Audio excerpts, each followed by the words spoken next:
सुप्रभात। मैं हूं जगेंद्र राणा। कुदरत का कानून, यह है हमारी आज की आध्यात्मिक चर्चा का विषय। कुदरत का कानून। जीवन में खुश रहना है तो खुशी बांटिए। कुदरत का नियम भी यही है कि आप कुदरत को जो कुछ भी देते हैं वह उसे कई गुना करके लौटा देती है। पुरानी कहावत है कि खुश रहने और खुलकर हंसने से बीमारी दूर रहती है। शरीर में मौजूद कुछ रसायनों में सकारात्मक बदलाव सिर्फ खुलकर हंसने से संभव होता है। एक मिनट की हंसी शरीर को जितना सहज और सामान्य बनाती है, उतना सहज होने के लिए अन्य कोशिशों में 45 मिनट से अधिक समय लग जाता है। इसलिए हंसते रहिए और दवा से दूर रहिए, यानी लाखों दुखों की एक दवा है हंसी। इसके बावजूद सच ये भी है कि आज की भागदौड़ भरी जिंदगी, ऊपर से काम का बोझ होने के कारण हम में से कई लोगों की तो याद भी नहीं होगा कि पिछली बार हम खिलखिलाकर कब हंसे थे। हंसना हम सभी के लिए बहुत महत्वपूर्ण है, फिर भी हम उसे नज़रअंदाज कर देते हैं, हमेशा एक अनदेखा कर देते हैं। इसी वजह से कुदरत को ये संदेश आ जाता है कि शायद हमें हंसी की ज़रूरत नहीं है।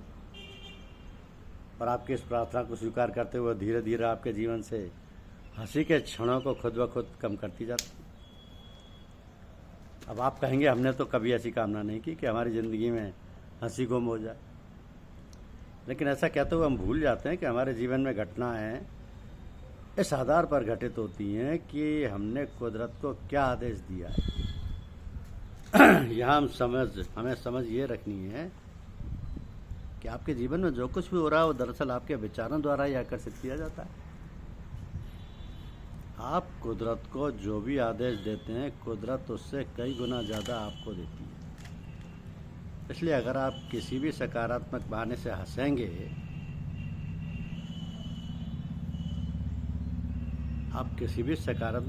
हंसेंगे, तो आप अपने जीवन में खुशियों की घटनाओं के आगमन का आदेश देंगे।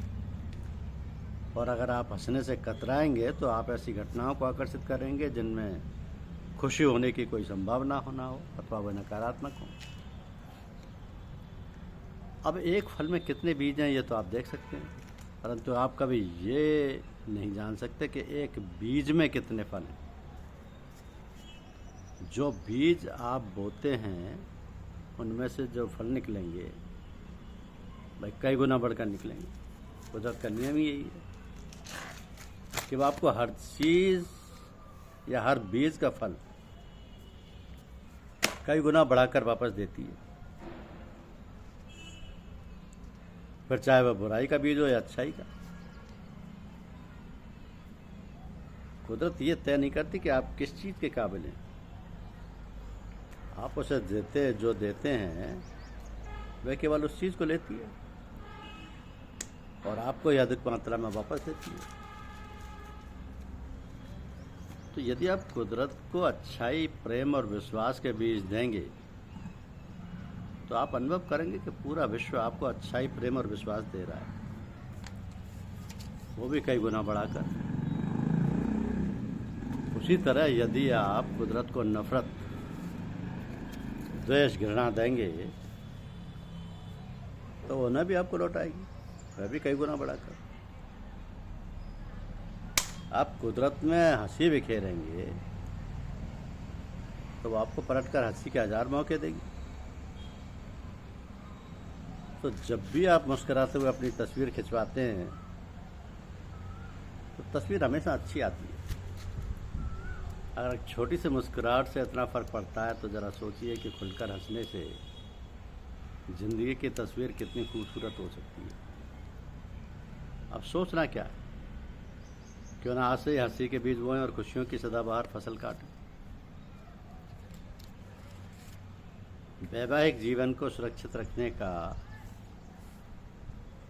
एक रहस्य आत्मनियंत्रण का अभ्यास करने की योग्यता में निहित है। निरंतर शारीरिक स्तर पर रहने, जीने और सोचने की अपेक्षा अपनी पत्नी अथवा पति को अधिकतर आध्यात्मिक स्तर पर प्रेम करना सीखें और घनिष्ठ मित्र की तरह रहें, हंसी खुशी रहें। यदि आप ऐसा कर सकते हैं तो आप अपने जीवन साथी को अपने प्रति आंतरिक रूप से निष्ठावान, श्रद्धायुक्त और प्रेमी बनाए रखने की सबसे बड़ी लड़ाई जीत लेंगे। जब आप मिलें तो इसे विशेष सौभाग्य समझें। मिलन के समय पर ऐसा अनुभव करें कि जब अपने साथी से युगों के विरह के बाद मिले हैं, फिर अपने संपूर्ण हृदय, ध्यान एवं आदर से मिलें। तो विवाह की योजना बनाने वाले युवाओं को उचित मार्गदर्शन के लिए ईश्वर से गहन प्रार्थना करनी चाहिए। ध्यान एवं सच्ची प्रार्थनाएं बड़े और छोटे साधनों द्वारा ईश्वर से दिव्य उत्तर अवश्य लाएंगी, जिससे विभिन्न परिस्थितियों और घटनाओं के होने से युवक तथा युवती के बीच संबंध विकसित होगा, जो उन्हें यह निर्णय लेने का अवसर प्रदान करेगा कि उनकी आध्यात्मिक एकता जीवन पर्यंत साथ निभाने के लिए पर्याप्त है अथवा नहीं। उचित विचार किए बिना विवाह करना लापरवाही एवं विवेक के अभाव का सूचक है। ये घोर विपत्ति को बढ़ावा देता है। तो जीवन में उठाए जाने वाले किसी भी महत्वपूर्ण कार्य के लिए अधिक समय तक सोच विचार करना उपयुक्त है। ये विभिन्न परिस्थितियों के दैनिक अनुभवों की अग्नि में जांच करने योग्य है। तो प्रत्येक प्रातःकाल और विशेषतः रात्रि में साथ साथ ध्यान करें। एक छोटा सा पारिवारिक पूजा स्थल बनाएं जहाँ पर पति पत्नी दोनों और बच्चे ईश्वर के प्रति गहन भक्ति अर्पित करने के लिए एकत्र हो सकें एवं अपनी आत्माओं को हमेशा के लिए नित्य आनंदपूर्ण ब्रह्मांडीय चेतना में मिलाएं। जितना ज़्यादा आप एक साथ मिलकर ध्यान करेंगे, उतना ही अधिक आपका प्रेम एक दूसरे के लिए गहरा होगा। आध्यात्मिक रूप से विकसित माता पिता आध्यात्मिक बच्चों को जन्म देकर तथा संयम, आत्मानुशासन और ध्यान का जीवन जीकर इस विश्व को बचा सकते हैं और इसे स्वर्ग में बना सकते हैं।